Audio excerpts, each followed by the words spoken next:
Hola chicos, espero que se encuentren muy bien y que se estén cuidando mucho en casa. El objetivo de esta semana será retomar algunos elementos de las fracciones que trabajamos durante la semana 1 a la 5, de manera que generemos un refuerzo en aquellas temáticas que nos generaron alguna dificultad.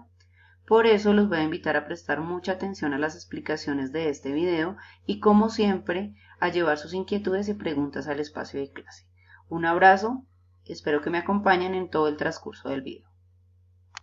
Iniciaremos recordando qué son las fracciones. Las fracciones corresponden a una de las partes o partes que tomamos de una unidad al dividirla en partes iguales.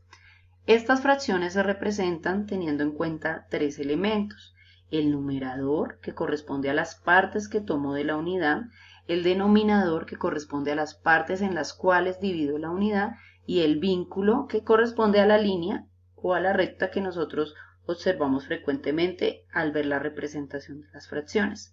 Teniendo esto en cuenta, podemos utilizar diferentes representaciones.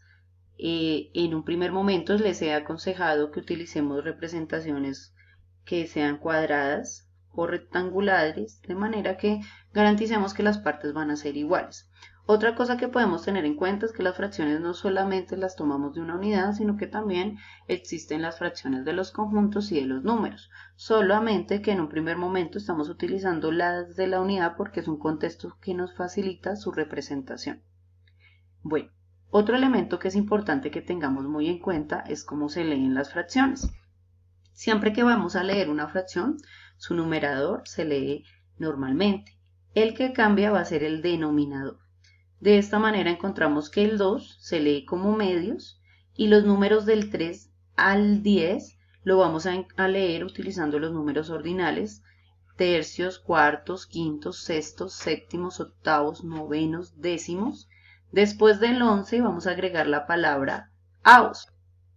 Como podemos darnos cuenta, en el ejemplo 6 onceavos, 8 18avos, y en los demás pues podemos apreciar las características de la lectura de las fracciones. Entonces los invito a tener muy en cuenta y presente estas características para que hagamos una adecuada lectura de nuestras fracciones. Bueno, otra temática que trabajamos en nuestro desarrollo de las actividades de estas semanas fueron las fracciones propias. Las retomaré rápidamente indicando que las fracciones propias son aquellas en las cuales el numerador es menor que el denominador. En este caso tenemos 2 tercios y podemos representarla sencillamente utilizando una sola unidad que repartimos en 3 partes iguales. Para esto les recomiendo utilizar la regla, y si se nos dificulta ver el tamaño para que las partes queden iguales, podemos guiarnos por la cuadrícula de nuestro cuaderno. Y tomamos 2, entonces esto corresponde a 2 tercios. Hasta ahí no tenemos mayor dificultad. Otro tipo de fracciones que nos presentan un poco más de análisis son las fracciones impropias. Cuando nosotros tenemos fracciones impropias, resulta y pasa que el numerador es mayor que el denominador. Pero frente a estas fracciones no debemos de preocuparnos ni asustarnos para representarlas, solamente es que nos indica que vamos a utilizar más de una unidad para hacer su representación. En este caso yo tengo 7 cuartos. Tengo una unidad repartida en 4 partes y me doy cuenta que aún no me alcanza, necesito 3 partes para completar las 7 partes. Si ustedes observan la imagen se darán cuenta que a pesar de que yo tomo otra unidad, las partes deben estar divididas en la misma cantidad que me indica el denominador, y además de eso, pues que las voy a unir simultáneamente para completar las 7 unidades que me indica la fracción. Otras fracciones, 13 séptimos, 11 tercios, tienen las mismas características de ser fracciones impropias. Posterior al trabajo con las fracciones impropias, trabajamos las fracciones equivalentes. Les indiqué en algún momento que las fracciones equivalentes nos daban esa idea de que, a pesar de que los denominadores son diferentes, la porción que nosotros tomamos al representarlas va a ser el mismo espacio, va a corresponder a la misma cantidad de espacio. Esta parte la podemos analizar por medio del dibujo, pero si no tuviéramos esa posibilidad de hacer una representación gráfica, la podríamos analizar teniendo en cuenta 2 procedimientos. Uno de los procedimientos que me sirven, está aquí indicado, es la amplificación de las fracciones. ¿Cómo amplifico yo una fracción? La amplifico multiplicando tanto el numerador como el denominador por una cantidad que pueda ser de mi elección, o si en algún punto me indican la cantidad, pues tendría que multiplicar lo que les digo, tanto el numerador como el denominador por la misma cantidad, como se hace en este ejercicio, donde se multiplica por 4 y el resultado me da 4/16. Al hacer el procedimiento, ya garantizo que va a ser una fracción equivalente. Entonces, aquí les recuerdo, puedo amplificar multiplicando por la misma cantidad la fracción, tanto en su numerador como en su denominador. Y la cantidad, pues siempre les he indicado que puede ser una cantidad pequeña si quiero representar la fracción, pero si quisiera hacerlo por cualquier cantidad, puede ser cualquier cantidad, el número no tendría ninguna, digamos que, condición. Otra forma de encontrar fracciones equivalentes corresponde a la simplificación. La simplificación no me va a permitir agrandar la fracción, sino que me la va a hacer más pequeñita. ¿Y cómo lo hago? Encuentro una fracción equivalente realizando procesos de división, pero de igual manera divido tanto el numerador como el denominador al mismo tiempo. En este caso particular es importante que nosotros tengamos en cuenta que debemos considerar los criterios de divisibilidad que trabajamos el periodo pasado.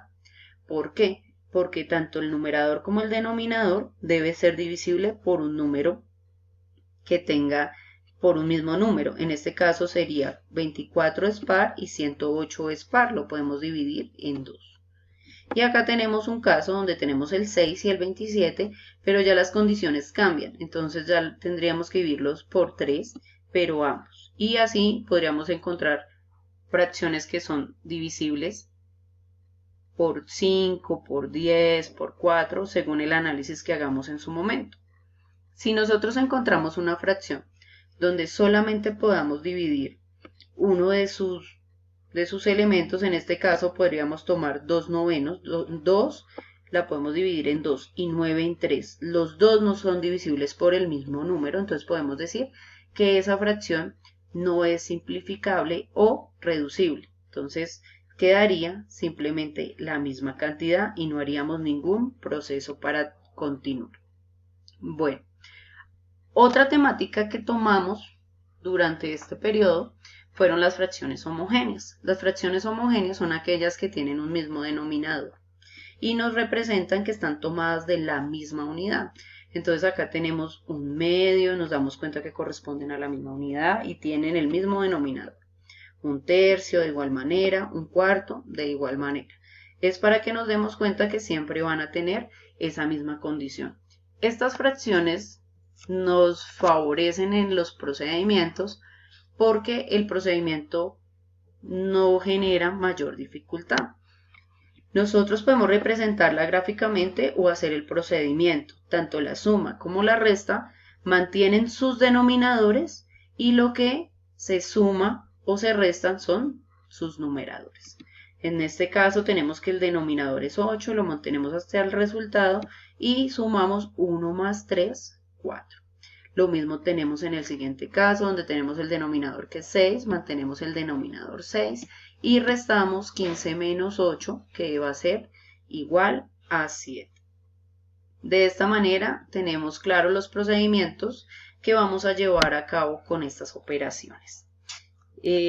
También trabajamos las fracciones heterogéneas. Las fracciones heterogéneas a su vez nos muestran que los denominadores son diferentes, como en este caso.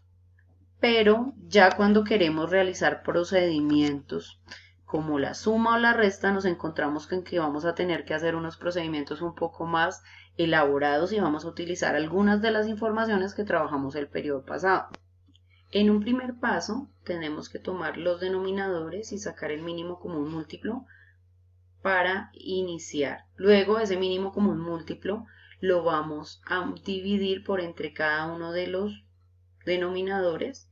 El resultado de esa división la vamos a multiplicar por los numeradores y esos dos resultados son los que vamos a terminar realizando la operación de suma o de resta. Entonces ya tendríamos nuestro resultado. Pero involucran 4 pasos que, si ustedes se dan cuenta, son un poco más de dedicación y de trabajo. Si en alguno de esos pasos generamos alguna dificultad, posiblemente nuestro ejercicio va a quedar mal. Los mismos pasos los hacemos y los realizamos cuando hacemos restas. De esta manera es importante que no nos confundamos.